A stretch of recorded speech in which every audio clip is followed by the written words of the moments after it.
안녕하세요.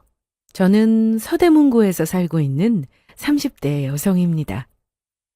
인생의 짝을 만나 친구들보다 일찍 결혼을 했고, 월세부터 시작해 전세로 옮기면서 집 없는 서름을 온전히 느끼며 그렇게 살았습니다.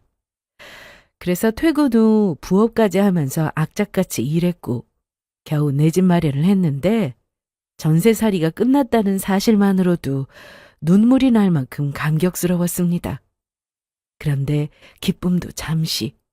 그날 밤 시모에게 전화가 왔는데, 혜미야, 네가 그렇게 우리 집 장남을 생각하는 줄 몰랐다. 고마워. 그 말을 듣는데 순간 등골이 싸늘해졌습니다. 시모의 말실수로 남편이 저 모르게 그 집을 시숙에게 주려던 계획을 알게 되었는데, 그날 이후 저는 남편 인생을 나락으로 보내버렸습니다. 저와 남편은 알고 지낸 세월까지 따지면 더 길었지만 결혼을 전제로 사귄 기간은 정확히 2년입니다. 서로 알 만큼 안다고 생각했고, 둘 다 집안 형편이 누가 더 낫다고 할 만큼 차이가 나는 것도 아니어서 결혼하는데 별 문제도 없었습니다. 저는 회사 다니며 착실하게 돈을 모아서 결혼 자금을 따로 마련해 둔 상태였는데, 남편은 그렇지 못했습니다. 군대 다녀오고 대학 졸업하고 그리고 취업까지 모아둔 돈은 별로 없었습니다. 엄마가 좀 해주실 것 같으니까 기다려보자. 그래도 내가 양심이 있지. 어떻게 지영이 네 돈으로만 결혼을 해. 그건 아니야. 처음부터 좋은 집에서 살 필요 있어? 그래도 전세는 구해야지. 남편은 자기가 모아둔 돈이 별로 없으니 집에서 해주실 것 같다며 내심 기대하고 있었습니다. 하지만 며칠 뒤 시모의 전화로 저희는 있는 돈 안에서 집을 알아봐야 했습니다. 괜찮아요, 어머님. 그래도 우리가 잘 살아서 돈도 턱턱 주고 집 얻어주고 하면 얼마나 좋으냐.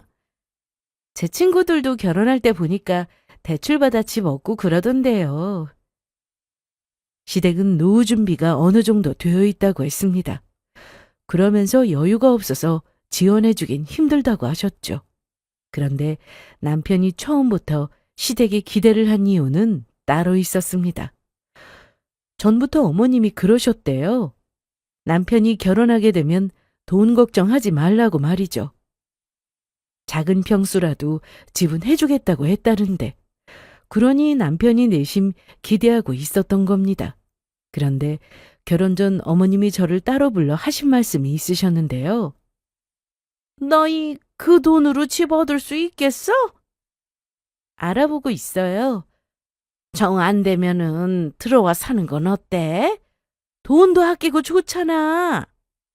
시어머니 말씀은 시댁에서 다 같이 살면서 돈 모아서 집 얻어 나가라고 하셨는데, 이건 남편도 원하는 게 아니었기 때문에 욕심 부리지 않고 가진 돈 안에서 결혼 준비를 하게 됐습니다.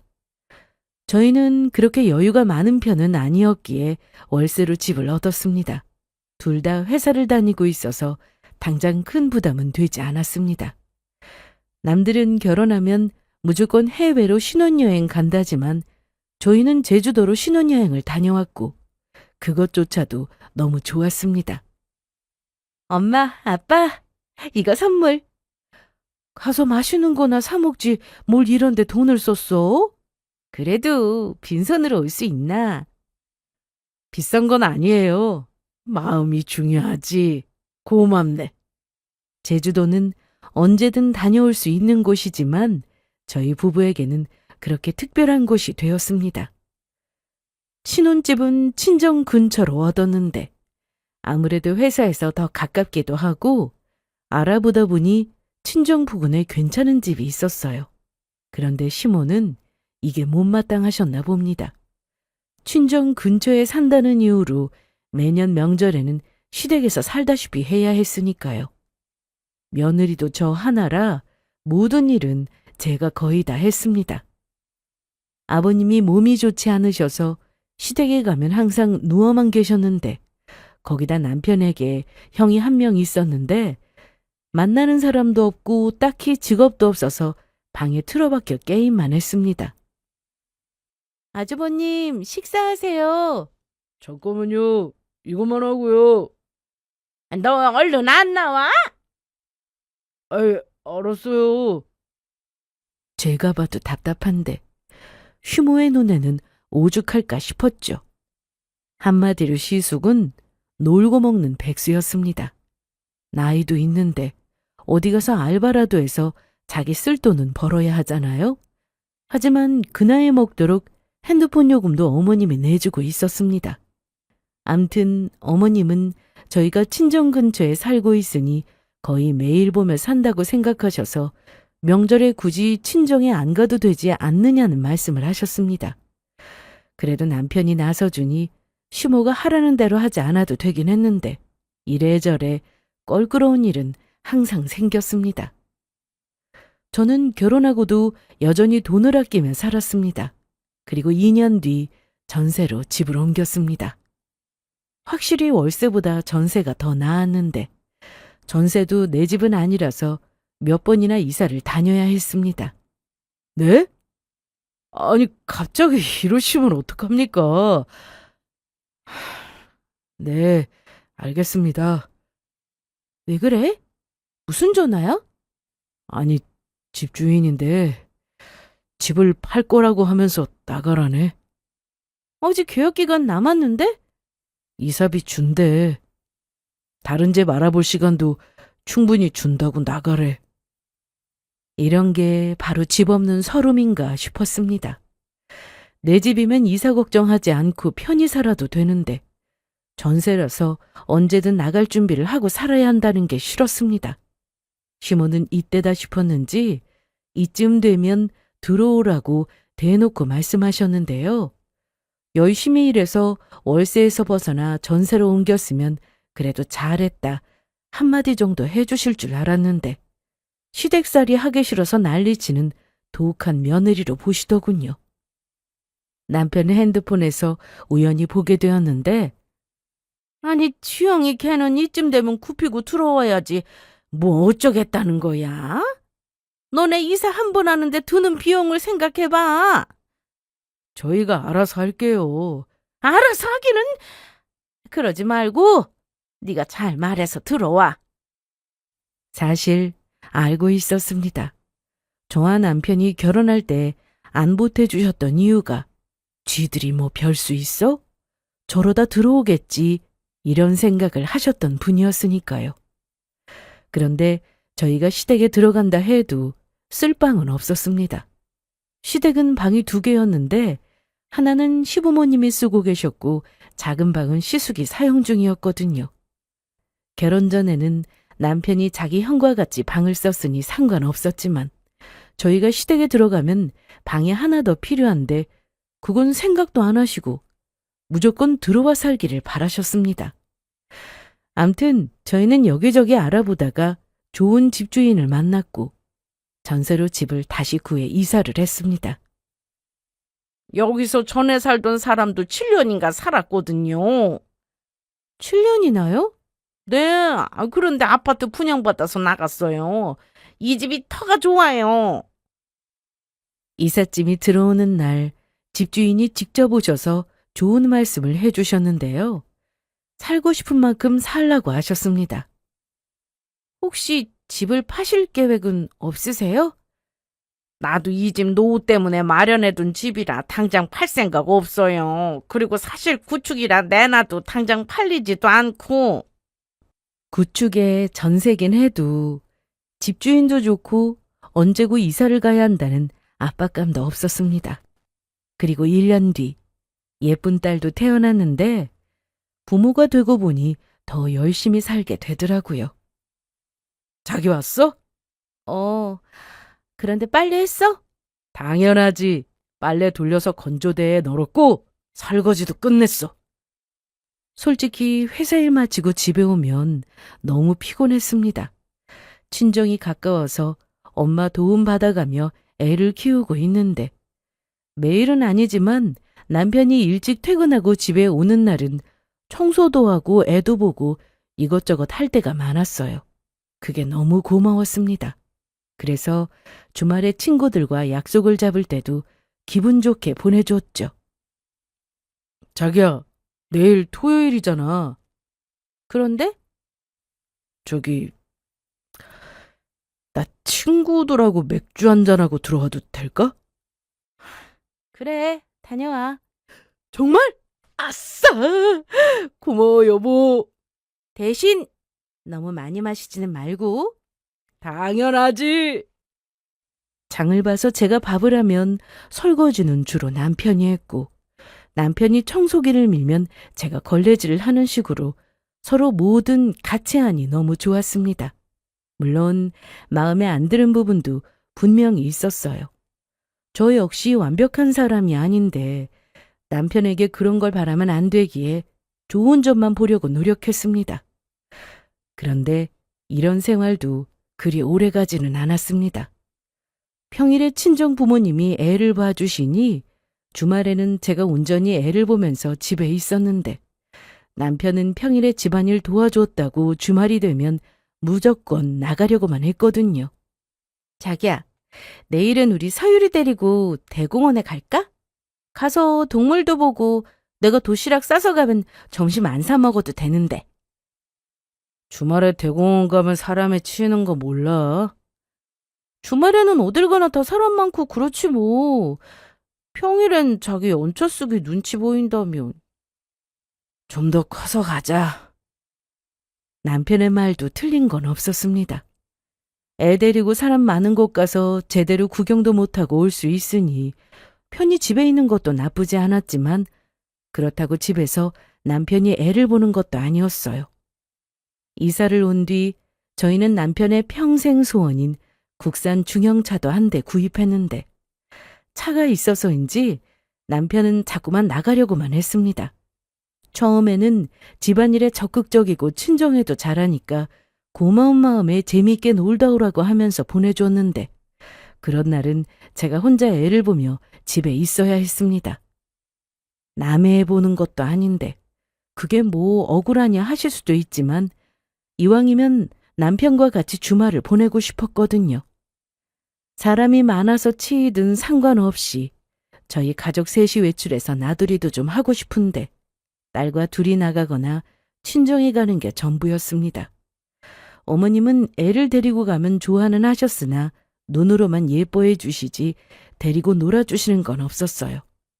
아버님은 침대에 누워 계시고 어머님은 TV 틀고 드라마 보기에 바쁘시고 시숙은 게임에만 열중하고 있으니 저도 딸을 데리고 시댁에 가고 싶은 마음은 잘 안 들었습니다.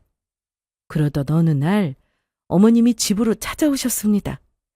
집에서 시댁까지는 거리가 좀 있는 터라 저희가 가지 않는 이상 어머님이 찾아오시는 일은 거의 없었는데요. 우리 주혁이는 어디 갔니? 오늘 일이 좀 많은지 늦는다고 연락 왔어요. 그래? 내가 다른 건 아니고 병원에 갔다 오면서 들렀다. 병원이요? 넌 하나뿐인 시어머니가 몸이 어떤지 관심도 없냐? 어디 안 좋으세요? 내가 어디 좀 아팠으면 싶어? 아니요. 어머님 그게 아니라 병원에 다녀오셨다고 해서요. 아이 그냥 뭐 이것저것 검사 좀 받으러서 받고 오는 길이야. 저기 내가 들른 건 다른 게 아니고 너네 이사할 생각 없니? 이사요? 시모는 이날 갑자기 찾아와서는 시댁 근처로 이사를 오면 어떻겠냐고 했습니다. 집을 다시 알아보는 것도 일이고 그건 걱정 말어. 내가 부동산에 말해놓으면 돼. 놀린 게 집인데 뭘 걱정해. 집도 그렇긴 한데 저나 서율 아빠 회사도 멀어져서 버스나 지하철 타면 되는데 뭘. 그리고 좀 더 서두르면 되는 거고. 시어머님 말씀대로 집이야 다시 구하면 되는 거고 회사도 아침에 좀 더 부지런 떨면 그만이었습니다. 하지만 제가 가장 걱정하는 부분은 딸이었는데 친정 도움이 필요했거든요. 애야, 그냥 두면 어련히 알아서 잘 클라고. 요즘 애들은 문제야, 문제. 네? 애들 그렇게 떠받들어 키우니까 문제잖아. 그게 아니라 서율이가 우리 집에서 크면은 문제아로 자란다. 뭐 이거야? 아버님 누워 계시고 어머님은 낮에 일 나가시고 집에는 게임만 하는 시숙만 있을 뿐이었는데 근처로 이사 가면 자주 봐야 하는 건 당연했고 아무리 생각해도 좋을 게 하나도 없었습니다. 저는 결국 이날 시모 앞에서 딱 잘라 안 되겠다고 거절했고 시모는 언짢은 표정을 짓고는 가셨습니다. 그리고 남편과 이 일로 크게 다퉜죠. 아까 엄마 다녀가셨다며? 응. 그런데 당신 엄마한테 뭐라고 했길래 우셔? 우셨다고? 그래, 섭섭하다고 우시더라. 갑자기 우셔서 시댁 근처로 이사를 오라고 하시길래 안 된다고 했는데?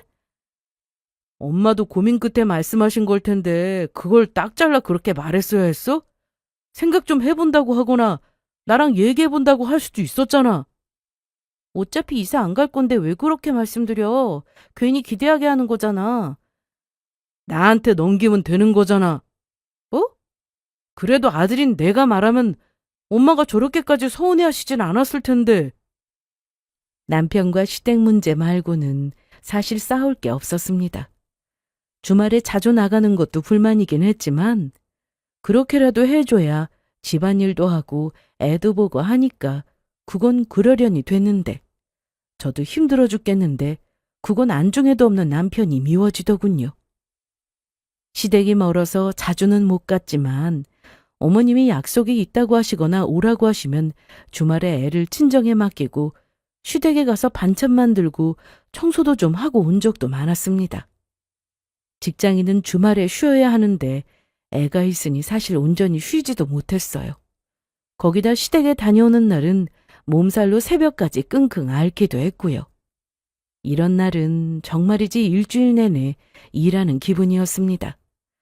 차라리 일하는 게 너무 쉽고 행복하게 느껴질 정도였습니다. 이걸 또 남편에게 매번 하소연하듯 말하기 애매했던 건 시댁에 가는 것보다 친정에 가는 날이 더 많았기 때문이었습니다. 처가에는 그렇게 자주 가면서 우리 집에 어쩌다 한번 가는 걸로 생색 내야겠냐? 이게 무슨 생색인데. 나도 힘들어. 자주 가는 것도 아니잖아. 그냥 하는 김에 조금만 더 할 수 있는 데까지 해줄 순 없어? 이렇게 싸우기만 하니 그냥 혼자 시댁 다녀오는 게 몸은 고단해도 마음은 편했습니다. 살다 보면 남편이 알아주겠지. 이게 며느리로서 자식으로서 도리겠지 생각하면서 말이죠. 그러다 저도 일이 바빠 한동안 시댁에 가지 못했습니다. 남편은 저와 결혼해서 똑같이 내 집 마련을 꿈꾸며 함께 아끼며 살았습니다. 그런데 아무리 전세라지만 당장 이사 걱정은 하지 않아도 되니 그때 그 결심이 사라진 사람처럼 살더라고요. 결국 마음이 급한 건 저였습니다. 저는 퇴근하고 부업까지 하면서 돈을 벌었는데요. 이게 다 뭐야? 집에서 일할 거 받아왔어. 금방 치울게. 아니, 회사에서 일하면 됐지. 뭘 또 집에서 일한다고 이런 걸 받아와. 이거 해서 얼마나 번다고. 얼마 안 되더라도 이게 은근히 돈 된다니까. 당장 갖다 줘. 왜? 내가 집에서 쉬엄쉬엄 하겠다는데. 그럼 내 앞에서 어깨 아프다, 허리 아프다 이런 소리는 하지 마. 도와주지는 못할 망정. 저렇게 말하는 남편이 미웠지만 그래도 일할 거리가 있다는 것에 감사하며 살았습니다. 이렇게까지 제가 악착같이 돈을 벌려고 했던 건 점점 내 집 마련의 기회가 멀어져만 갔기 때문인데요. 치솟는 집값에 아무리 돈을 모아도 턱없이 부족하니 방법이 없더라고요. 그래도 매일 퇴근길에 부동산에 들러 사장님하고 친해지면서 이런저런 정보도 얻고 그렇게 내 집 마련의 꿈을 키워나갔습니다. 남편은 퇴근하고 들어오면 제가 집에서도 일하는 모습을 보고 마음에 들어하지 않았습니다. 그래도 싫은 소리 안 했던 건 제가 할 일은 다 해놓고 부업을 했기 때문이었습니다. 자기야, 내일 그 곤색 셔츠 입으려고 하는데 어디 있어? 그거 다림질 싹 해서 옷장에 걸어놨어. 그래? 저기 식탁 위에 배 있던데 그거나 깎아줘. 잠깐만. 제가 일하던 중이라 혹시나 짜증이라도 내면 그걸로 또 한 소리 할 생각이었을 텐데 해달라는 거 다 해주니 아무 말 못하더라고요. 솔직히 몸은 힘들었지만 집에서 부업하는 게 힘든 것도 아니었고 단순 노동이라 할만했습니다. 그런데 언젠가부터 시모가 잘해주기 시작했습니다. 평소 시댁에 자주 안 온다고 전화로 매번 모진말을 내뱉던 분이라 갑자기 잘해주시니 좀 무섭기까지 하더라고요. 네, 어머님. 뭐 필요한 거 없어? 없어요, 어머님. 김치는? 전에 친정에서 받아온 것도 있고 제가 얼마 전에 담가서 충분해요. 평소 반찬을 주신 적도 없던 시모는 갑자기 반찬 타령을 하며 뭐라도 주고 싶다고 하셨습니다. 저번에 내 생일 때 네가 스카프 보냈잖아. 그게 고마워서 그래. 마른 반찬이라도 해주랴? 괜찮아요. 어머님도 바쁘신 거 아는데요. 바쁘긴 난 괜찮은데. 솔직히 시댁에서 반찬이나 음식은 받고 싶지 않았습니다. 시댁에 가서 식사할 때 반찬에서 나온 머리카락을 보고 놀란 적이 한두 번이 아니었거든요. 당연히 요리할 때 머리카락이 들어갈 수 있다는 건 저도 잘 압니다. 그런데 좀 심했어요. 그걸 남편도 잘 알고 있었습니다. 그래서 시모가 반찬 좀 줄까 하셔도 남편이 먼저 됐다고 해서 그동안 반찬은 친정에서나 받아 먹었지 시댁에서 받은 건 없었어요. 그런데 이날 통화를 하고 며칠 뒤 커다란 스티로폼 박스로 택배가 왔습니다. 보낸 사람을 보니 어머님이었어요. 열어봤더니 국을 비닐에 나눠 남아 얼린 상태로 보내셨더라고요. 저는 별로 좋아하지도 않은 육개장이었습니다. 또 다른 박스 안에는 샴푸에 바디워시도 들어있었는데 어이없게도 유통기한이 1년 넘게 지난 제품들이었습니다. 그래서 바로 어머님께 전화를 드렸는데 잘 도착했니? 네, 어머님. 좀 전에 받았어요. 그런데 샴푸랑 바디워시는 좀 오래된 것 같은데. 괜찮아. 그거 뜯지도 않은 거야. 새 거니까 그냥 써. 우린 그런 거 다 쓰고 사는데 아무 탈 없더라. 그리고 육개장은 내가 먹기 좋게 2인분씩 해서 나눠 담아 얼려놓은 거니까 애비 들어오면 데워주고. 일단 신경 써서 보내주신 거니 감사하다고 말씀드리고 끊긴 했는데 이걸 어떻게 해야 하나 싶었습니다. 그런데 이날 퇴근한 남편이 뭔가를 들고 왔더라고요. 여보, 나 왔어. 왔어?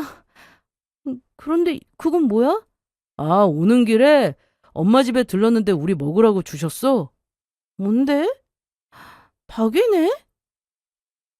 남편이 들고 온 건 생닭이었습니다. 그런데 이것도 유통기한이 5일이나 지났더라고요. 잠깐만. 이거 유통기한 지났는데? 그러자 남편은 순간 움찔하면서 엄마가 나한테 유통기한 지난 걸 줬다고? 그러더니 아무 일도 없는 듯 TV를 켜놓고 핸드폰 게임을 하기 시작했습니다.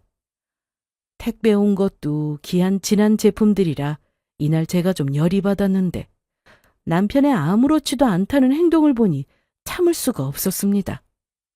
아니 대체 어머님은 우리한테 왜 유통기한 지난 걸 보내주시는 건데? 너무하신 거 아니야?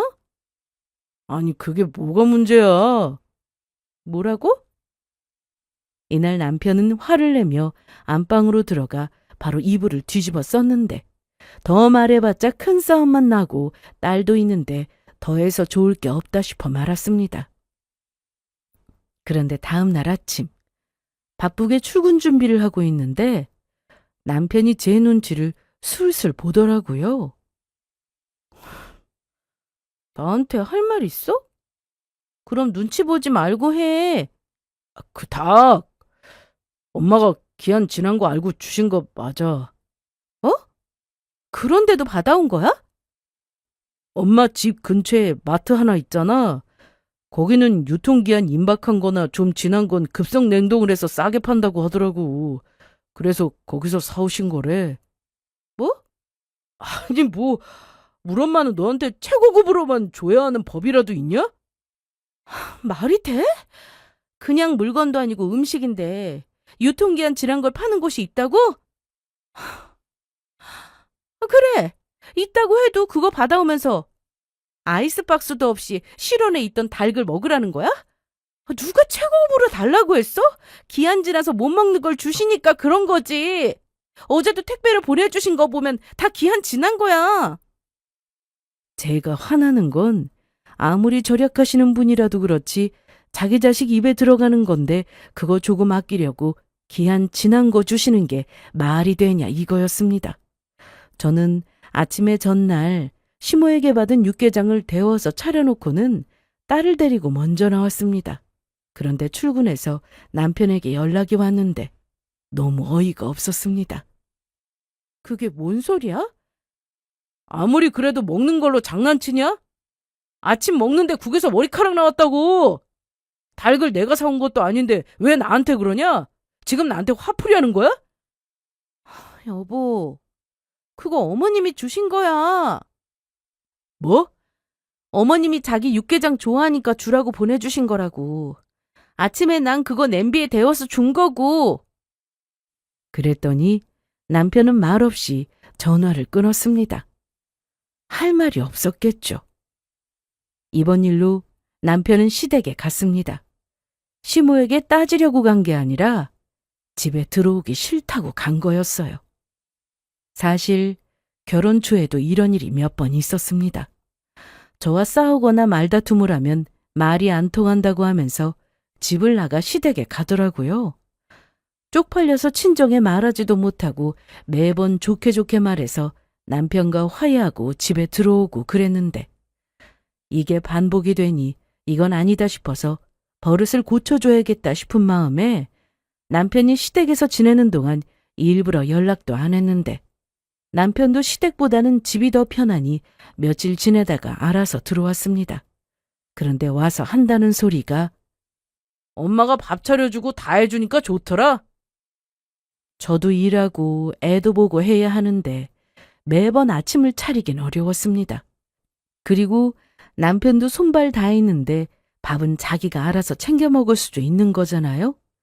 시댁에 가서 대체 저를 어떻게 얘기했길래 며칠씩 시댁에서 지내고 온 날에는 꼭 시모가 전화해서 자기 아들이 살이 빠진 것 같다는 둥 남편이 밖으로 도는데 신경도 안 쓰냐고 저한테 못 배웠다며 욕을 하셨는데 그나마 다행인 건 자주 안 보고 사니까 참을만 했다는 겁니다. 그리고 남편도 스스로 알아서 하는 건 없어도 제가 시키는 건 입이 나오긴 했지만 하라면 또 하니까 다들 이렇게 사는 거지 생각하며 지냈습니다. 딸도 있는데 남편이 언제까지 자기 엄마 찾으며 살지는 않겠지 생각했고요. 암튼 이번에도 며칠 안 들어오길래 또 시댁에 갔구나 싶었고 너무 짜증이 나서 이런 놈하고 어떻게 계속 살아야 하나 싶은 생각이 또 들기 시작했습니다. 그런데 열심히 살다 보니 좋은 날도 오더라고요. 드디어 내 집 마련을 하게 되었습니다. 곧 잔금 치르고 청소하고 이사만 하면 됐는데 그 기쁨도 잠시. 며칠 뒤 시모에게 전화가 왔습니다. 네, 어머님. 이런 말은 직접 가서 얼굴 보고 해야 하는 건데 너도 알겠지만 내가 아버지 때문에 집을 오래 비울 수는 없잖아. 무슨 말씀을 하시려고 이렇게 뜸을 들이시는 건가 싶어 가만히 들어봤는데. 애미야. 네? 고맙다. 뭐가요? 네가 우리 집 장남을 그렇게 생각해주는 줄 몰랐어. 다짜고짜 고맙다고 하니 대체 왜 이러시나 싶었어요. 뭔 소린가 했더니 곧 입주할 집을 시숙에게 주는 줄 알고 있더라고요. 누가 그래요? 누구긴 애비한테 다 들었어. 난 그것도 모르고 네가 너무 아끼고 사니까 돈독이 오른 줄 알았지 뭐냐. 정말 큰일한 거야. 사람 인생 그거 모르는 거다. 지금 우리 장남이 이러고 살아도 집 있으면 결혼해서 사람 구실하면 살 거고 그렇게 가정 꾸리고 살면 혹시 알아? 너네한테 또 베풀고 살지도 모르잖아. 이날 시모와 통화하면서 남편이 저 몰래 집을 자기 형에게 주려고 한다는 사실을 알게 되었습니다. 남편과 사는 동안 마련한 집이었으나 사실 저 혼자 산 집이나 마찬가지였습니다. 퇴근해서 힘들게 부업까지 해가며 돈을 벌었고 결혼 전 친정에서 주신 돈이 좀 있었는데 급할 때 쓰라고 주신 돈이라 남편은 모르는 돈이었습니다. 살다 보면 돈 쓸 곳이 꼭 생긴다면서 혼자 가지고 있다가 저나 남편이나 힘들 때 쓰라고 주신 돈이었죠.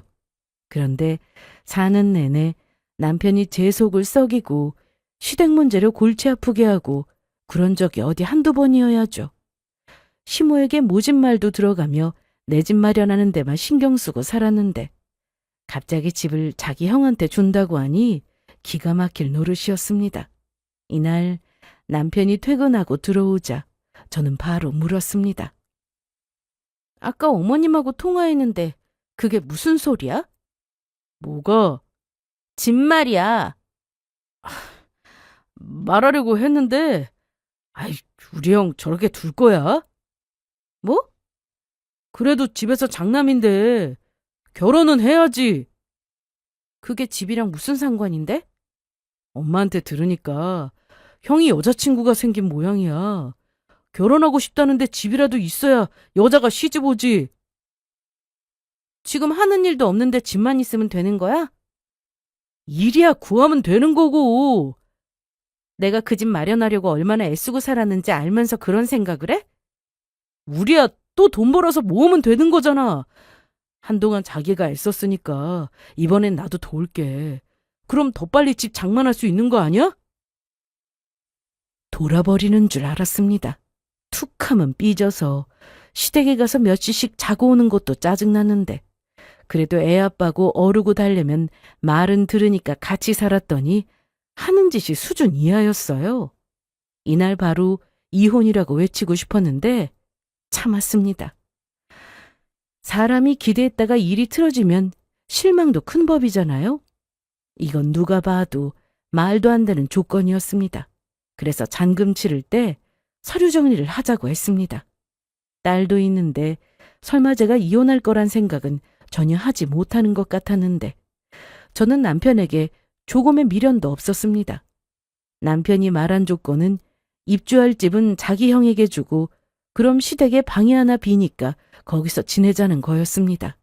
누가 내 집 두고 다 낡아빠진 시댁에 들어가 살겠냐고요. 방이 많은 것도 아니고 딸과 셋이 방 하나에서 지내고 있는데 미쳤다고 제가 그렇게 삽니까? 이날 저는 남편이 너무 괘씸해서 하고 싶은 대로 하라고 했습니다. 자기야 고마워. 혹시나 자기가 신경질 부리면 어떡하나 싶었거든. 화내면 뭐해? 그래 맞아. 화내서 뭐하냐? 내가 진짜 잘할게. 그럼 형 명의로 해야 하니까 서류는 내가 알아서 챙길게. 그러던가. 이날 제 입으로 집을 주겠다는 말을 한 적이 없었는데 남편은 아주 신이 났습니다. 생각보다 쉽게 자기 계획대로 일이 척척 진행되는 것 같으니 그럴 수밖에요. 시모 역시 장남에게 집이 생기는 거니 좋아하셨는데 그럴수록 저는 더 좋았습니다. 달라고 하지도 않았는데 시모는 반찬을 만들어 보냈고 필요하지도 않은 물건을 박스에 담아 보냈습니다. 그러면 반찬은 냉장고에 넣어두고 물건은 작은 방에 쌓아두었어요. 시모가 보낸 물건은 쳐다도 보기 싫었습니다. 그리고 얼마 뒤 잔금을 치르는 날이 되었는데 이날 시모와 시숙 그리고 남편까지 모두 집으로 왔습니다. 애미야, 나왔어. 아, 오셨어요? 그런데 다 오셨네요. 아버님은요? 집에 혼자 계셔도 되나요? 오늘 아주 중요한 날이니까 내가 아는 사람한테 부탁 좀 했어. 어머님 말씀 맞네요. 오늘 아주 중요한 날이죠. 굳이 나는 없어도 되긴 하는데 그래도 집도 보고 하려고. 집이요? 집은 왜요? 아, 왜긴! 우리 장남이 살 집인데 당연히 나도 구경해야지. 나중에 큰 며느리가 들어오면 마음에 들어야 할지 내가 미리 본다고 생각해. 그런데 너네 짐은 좀 줄여야겠다. 냉장고는 버리고 너네 걸로 쓰면 될 것 같고 방에 침대랑 화장대 들어가면 꽉 찰 것 같은데. 아유, 엄마, 그건 저랑 지영이가 알아서 다 할게요. 그래. 어련히 알아서 잘하려고. 그래. 난 그럼 신경 안 쓸게. 그런데 명의 변경하러 가야지. 뭐 하고 있어? 무슨 명의 변경이요? 오늘 잔금 치르고 형 명의로 바꾸기로 했잖아. 누가? 내가? 자기가 그랬잖아. 오늘 서류 정리하자고. 아, 뭔가 착각했나 본데. 내가 말한 서류 정리는 이거야. 저는 봉투에서 서류를 꺼냈습니다. 남편은 당연히 명예에 관한 서류인 줄 알고 있었고 좋다고 받았는데. 어디 보자. 이거 뭐야? 이혼 신청서? 내가 작성할 부분은 다 썼어. 거기 빈칸 채워. 그리고 정확히 말하는데 서유리는 내가 키워.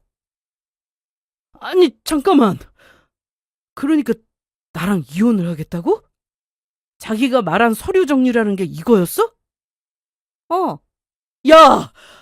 이게 무슨 소리야? 이혼이라니? 아니, 너 설마 집 주기 싫어서 이혼하겠다는 거냐? 네, 맞아요. 정확히 알고 계시네요. 제가 이 집을 어떻게 마련했는데 그걸 어머님 장남에게 주나요? 그게 말이 된다고 생각하세요? 그리고 그동안 어머님 둘째 아들하고 살면서 스트레스도 참 많이 받고 살았는데 이제 결정을 해야 될 것 같아서요. 저하고 상의한 것도 아니고 저 모르게 집을 자기 형한테 준다는 사람하고는 더는 못 살죠. 앞으로 얼마나 더 큰 일을 꾸미고 살지 제가 알 게 뭐냐고요. 부부 사이에는 신뢰가 가장 중요한 거잖아요? 제 말이 틀렸어요? 야, 너 후회 안 하지? 내가 후회를 왜 해? 너 나랑 이혼하면 집을 반으로 나눠야 하는데도? 집을 왜 나눠? 그 집 마련하는데 네가 보탠 거라도 있어? 네가 뭘 모르나 본데 우리가 같이 사는 동안 장만한 집이니까 이혼하면 나누는 게 맞는 거야. 그러니? 맞아요, 엄마. 아이, 그럼 당연히 그렇게 해야지. 이혼 결심을 하고 저도 나름 알아봤습니다. 지인을 통해 소개받은 변호사 사무실에 가서 이런 경우 정확히 5대5로 나눠야 하는 건지 물어봤는데 그건 아니라고 했습니다. 기여도의 문제라고 하더군요. 그런데 따지고 보면 남편의 기여도는 거의 인정받지 못하는 수준이었습니다. 같이 번 돈으로 생활하긴 했으나 회사를 쉬면서 백수로 지낸 세월도 좀 있었고 둘이 버는 돈도 좀 차이가 났었고요. 무엇보다 새로 마련한 그 집은 친정에서 받은 돈이 들어간 집이었습니다. 굳이 재산 분할을 해야 한다면 전세로 살고 있는 집뿐이었는데 그마저도 남편의 기여도가 크게 인정되지 않으면 가져갈 돈이 얼마 되지 않았습니다. 이런 상황에 제가 더 크게 실망한 점은 바로 딸에 대한 태도였습니다. 제가 딸을 키우겠다고 주장했는데 그에 대해 아무 말도 하지 않고 오히려 집 얘기만 늘어났거든요. 사실 돈보다 자식이 먼저 아닌가요? 저는 그렇게 생각했는데 남편은 아니었나 봅니다. 심지어 그 자리에 있던 시모나 시숙도 오로지 집만 눈독을 들이고 있었으니 기가 찰 노릇이었죠. 네가 아빠냐? 뭐? 지금까지 얘기하면서 네 입에서 우리 딸 얘기는 한 번도 안 나온 거 알고 있어? 네가 키운다며? 그래, 내가 알아서 잘 키울 거야. 나 그 집 포기 못해. 포기 못하면? 소송이라도 해서 내 집은 찾을 거라고. 그래, 마음대로 해. 그렇게 저희는 결국 이혼 소송을 시작했습니다. 하지만 막상 소송을 시작하고 나서 남편은 본인에게 전혀 득이 되지 않을 것 같으니 결국 저한테 대놓고 얘기했습니다. 지영아, 너 꼭 이렇게까지 해야 해? 그러지 말고 우리 대화로 다시 얘기해보자, 어? 말로 통할 거였으면 애초에 소송을 시작하지도 않았겠지. 너 계속 이렇게 하면 손해야. 손해? 일부라도 내 기여도 인정받으면 나한테 줘야 하는데 너한텐 손해지. 너랑 이혼 안 하면은 그 집은 다 네 형한테 줘야 하는데 그게 더 손해 아닌가? 안 줘도 돼. 그 집 그냥 우리가 살자. 우리 딸하고 셋이 그 집서 살자고. 이제 와서? 내가 이러길 너도 바랬던 거 아니야? 아니야. 이럴 시간에 어머님 모시고 병원이나 가봐. 병원? 전에도 말했잖아. 엄마 건강해. 걱정 말라니까. 말 돌리지 말고 잘 생각해봐, 어? 진지하게 말해준 건데. 남편은 제 말은 싹 무시한 채 이혼하지 말고 그 집에서 살자는 얘기만 반복했습니다. 하지만 이미 떨어질 정도 없을 만큼 남편에게 미련도 남지 않은 저는 소송을 계속 진행했고 결국 제 예상대로 새로 마련한 그 집은 남편에게 그 어떤 지분도 인정되지 않았습니다. 다만 같이 살던 전셋집은 작은 비율로 남편에게 재산 분할을 해야 했습니다. 그간 힘들어도 악착같이 열심히 살았더니 이혼할 때 이게 도움은 되더라고요. 이혼 후 딸과 새롭게 인생을 살아보자고 다짐한 저는 아빠 없이도 정말 잘 키울 자신이 있었습니다. 여전히 친정의 도움을 받고 있는데 부모님이 아니었다면 제 딸이 이렇게나 밝게 자랄 수 있었을까 싶을 정도로 저보다 제 딸에게 많은 사랑을 주신 분들이 바로 제 부모님이셨습니다. 평소 전 남편이 얼마나 딸과 시간을 보내지 않았으면 딸이 자기 아빠를 찾지도 않았습니다. 주말에는 늘 나가서 늦게 들어오고 평일에 일찍 들어와도 핸드폰을 하거나 바로 자기 바빴으니까요. 그게 참 씁쓸했지만 앞으로가 더 중요하다고 생각했고 전 남편이 한 달에 한 번 보러 오기로 했으니 그날만큼은 전 남편이 딸에게 시간을 다 써주기를 바랐습니다. 그런데 전 남편은 한 달에 한 번 시간 내는 것도 힘들어했습니다. 그건 바로 전 시모가 치매 진단을 받았기 때문이었어요. 같이 사는 동안 저는 늘 전 남편에게 말했습니다. 어머님 좀 챙기라고 말이죠. 예전에 전 시모가 집에 오셔서 병원에 들렀다 오셨다고 한 적이 있었는데 무슨 검사 받으셨는데요? 아니, 내가 요즘 좀 이상해서 친구한테 말했더니 치매라고 우기길래 같이 가서 검사 받고 오는 길이야. 치매요? 그런데 걱정 마. 난 아니래. 그래도 병원은 계속 가보셔야 하는 거 아니에요? 나 환자 취급하지 마. 아니라고 했다니까. 원래 내 나이 되면 오락가락 하는 거야. 그때 다행히 치매로 진단하기는 어려우나 그래도 의심 증상이 있으니 계속 잘 살펴야 한다고 했고 병원에 꾸준히 나오라고 했답니다. 하지만 전 시모도 그렇고 전 남편에게 말했을 때도 똑같이 반응했어요. 무슨 소리야? 우리 엄마가 무슨 치매야? 병원에서 그래도 지켜봐야 한다고 했대. 자기도 좀 모시고 가봐. 됐어. 병원에서 그러는 거 다 부풀려서 말하는 거야. 와서 진료받게 하려고. 여보, 그러지 말고 내 말보다 자기 말은 들으시니까 모시고 가라니까? 글쎄 우리 집은 그런 유전자가 없어요. 그렇게 제 말을 깔끔하게 무시했던 사람이 바로 전 남편이었습니다. 저는 일하랴 애보랴 집에 와서 집안일하랴 사실 핑계 같아도 휴대까지 신경 쓰며 살기엔 힘들었어요.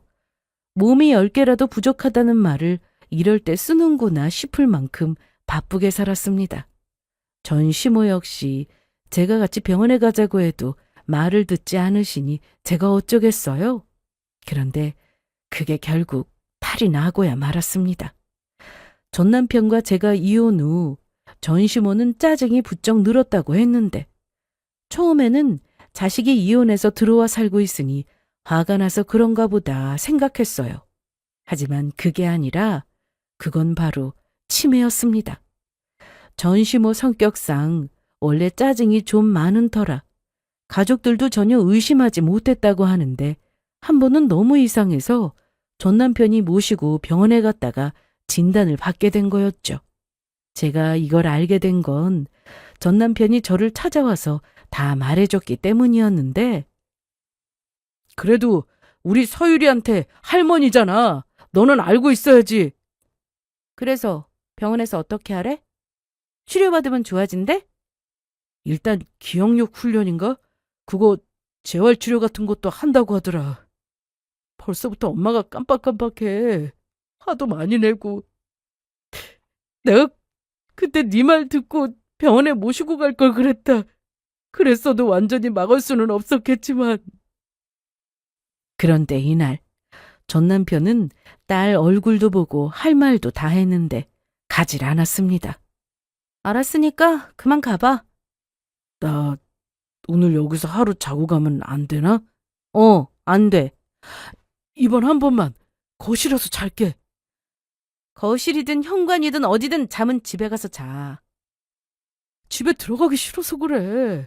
엄마는 짜증내고 형은 밤새 게임이나 하고 있고 아버지는 누워 계시는데 너라면 들어가고 싶겠냐? 지금 뭐 착각하고 있는 거야? 우리 남이야. 알아. 그래서 부탁하는 거잖아.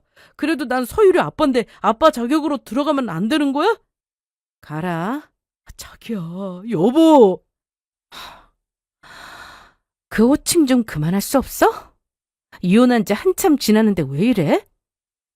미안. 입에 붙어서 조심할게. 이날 전 남편은 그렇게 길에서 실컷 울다가 돌아갔습니다. 시댁이 어떻든 가정적이었다면 저나 딸에게 참 잘하는 사람이었다면 제가 이혼까지 맘먹진 않았을 겁니다.